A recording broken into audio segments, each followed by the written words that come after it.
apple and rhubarb crumble.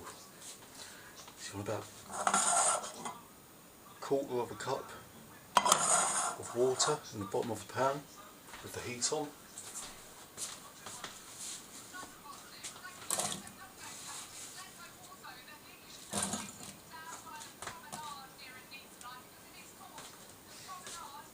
There's 4 small apples there.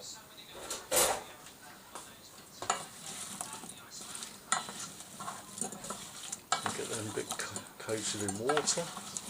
You only want a small amount of water just to stop the fruit burning to the bottom of the pan.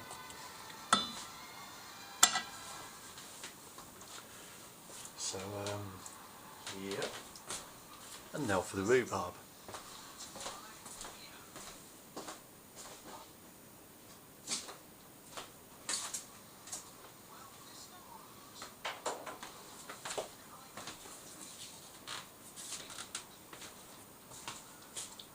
Plate full of rhubarb, about 5 or 6 cups worth.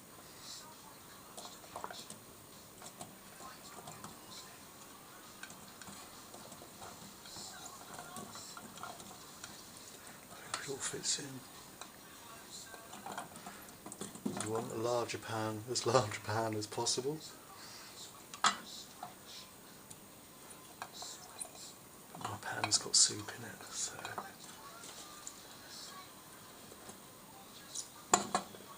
there's always a way. There we go.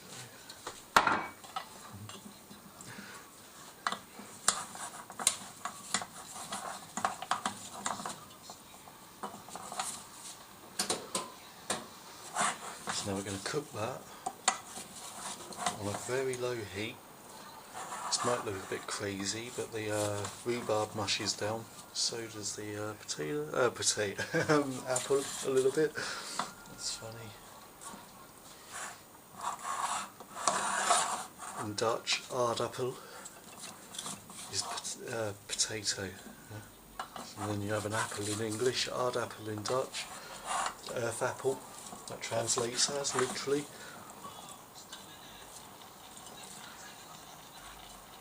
No wonder I'm confused. Okay, so there you go. This might sound a bit crazy, but that's all you want to do. Is just for about 15 minutes is let this just heat up and melt down, as it were. So we'll just leave that to do that, and I'll show you the crumble. This is really straightforward. In a cup or a glass, you want about quarter of a cup of oats. I use porridge oats. Then you want half a teaspoon of nutmeg powder, and you want 2 to 2.5 teaspoons of cinnamon. I will put a link to this recipe in the info section, because I got it off the web and just kind of, yeah, followed the instructions, and it does make a nice apple and rhubarb crumble. Hey, so I just I'm mixing that up a little bit before, because this is going to go into the fruit. This is also 2 tablespoons of unrefined cane sugar. You can also use normal sugar. You can also use syrup. I think syrup's vegan, isn't it? I use unrefined cane sugar. There you go. So that's nicely mixed through there, just a little bit. It's just to make it nice and even for when we put it through the fruit. Okay. And the crumble, 2 cups in a bowl, 2 cups of oats, 2 tablespoons of unrefined cane sugar, and 1 teaspoon of cinnamon. Okay, so we're going to give that a mix through. As you can see, just make it nicely spread through. The oats start to take on a little bit of the colour from the cinnamon. It's just the reason we do it before we add the water, but the reason I'm doing this is just to make sure it's nicely spread out, so the cinnamon, you know, when you add the water, the cinnamon doesn't become a wet stodgy lump in the middle of the oats, you know. So we mix that up a bit. Now when we add this mixture to the fruit, that's when we're going to actually make the crumble with the water. So for now, just keep turning the fruit and yeah, keep going for another 10 minutes, eh?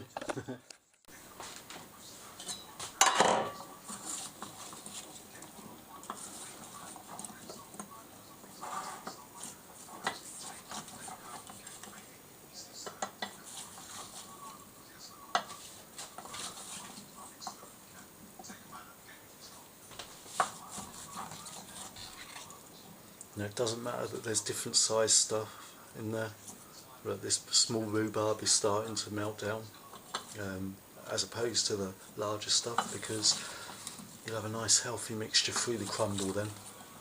Obviously you don't want it to be mush.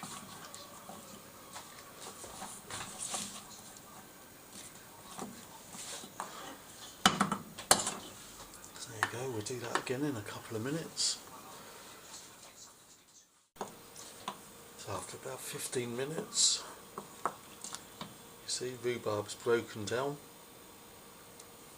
apart from the biggest chunks. The apple is looking soft around the edges, and there's quite a bit of, not much juice in there, but there's some juice in there. So okay, the mixture in the glass, the cup, of nutmeg, cinnamon, oats and sugar. I'm putting kind of a third of it in, making sure it's all through nicely. Put another third in. Okay.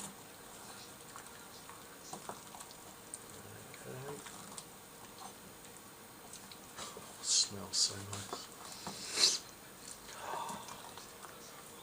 It's important when you're vegan to keep sugar levels up, because you're not eating processed food or anything like that, or hardly any processed, pre-processed, whatever it's called, junk food. You will be eating some though, trust me. Yeah, you can have things like this. You know, you don't have to feel guilty about having a vegan apple and rhubarb crumble. You know, eat the whole thing if you want, in one evening. You know, you need the sugar, you need the fruit. There we go. So let's see, that's all doing its thing. Now we're going to leave this to cook for another 5 minutes, like this, on a low heat. I'm just going to let that sit there. So now's the time to get the oven on a nearly high heat, you know, 3/4 high, I don't know. What's that, what's this saying? Oh, I'm on about 225. So, I don't think that's the gas setting. There we go, we'll leave that just for 5 more minutes, and now we make the crumble as well. I have the crumble. I'm going to take the cup I used to measure out the oats. I'm going to put half a cup of hot water from the kettle. Yeah, about half a cup, maybe a little bit more. So if you've used 2 cups of oats, use half a cup of water. About that.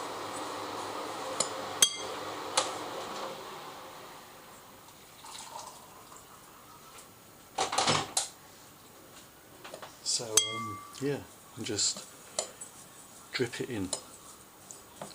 Doesn't have to be slow, slow, but you know, just drip it in, kind of,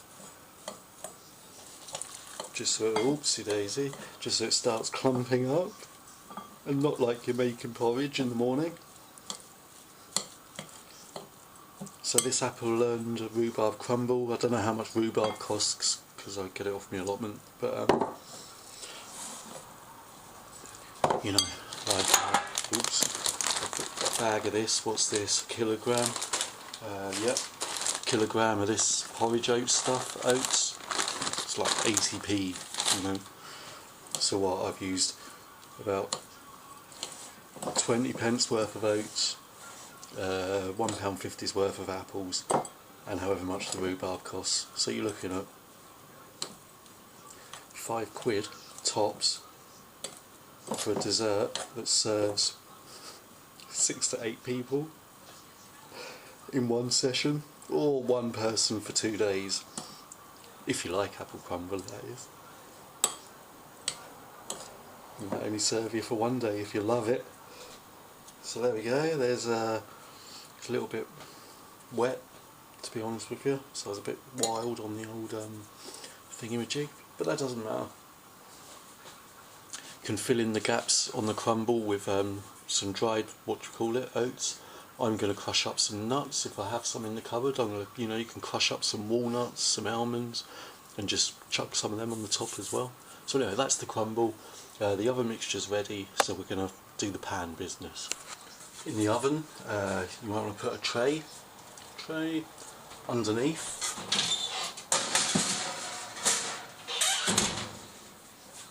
The tray that you're going to use for your crumble, in the shelf thing underneath, so it can catch any stuff that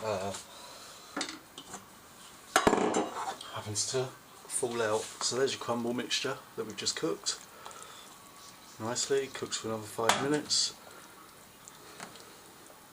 There you go.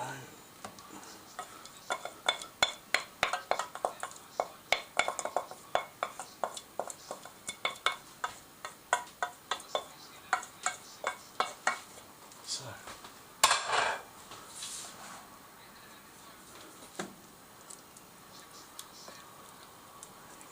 just make that even.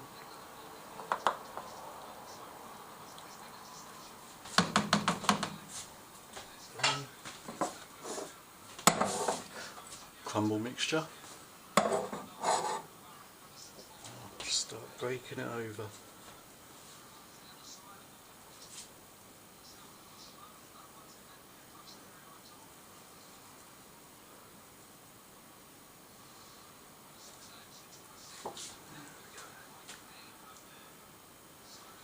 See, I'll do it like this to start with, and then just start filling in the gaps. So.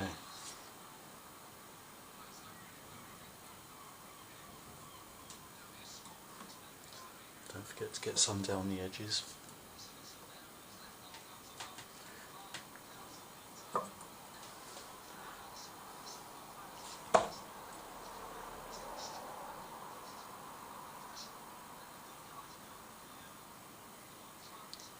Some of it will fall out to the side as you're putting it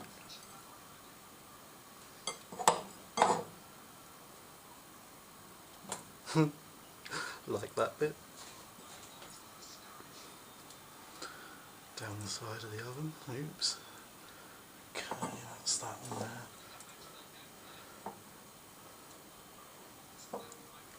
There we go.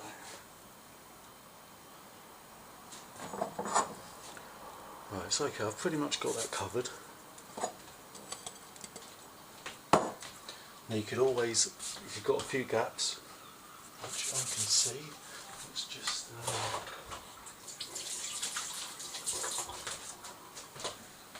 wash the excess off your hands, dry your hands thoroughly, and then take a handful of oats and just fill in any gaps you need. There you go. I found some almonds in the cupboard, so I've bashed them up with a rolling pin, the end of a rolling pin in a bowl. There you go. Right, so one crumble. Cook that for 20 minutes on a 3/4 high heat, nearly, you know, very high heat. Yum, yum, yum. Okay, so there you go, there's your crumble in the bowl. Some dairy-free custard. You can make your custard with organic soya milk, of course. So you've got dairy-free custard, some fresh strawberries sliced on top. Enjoy your dessert.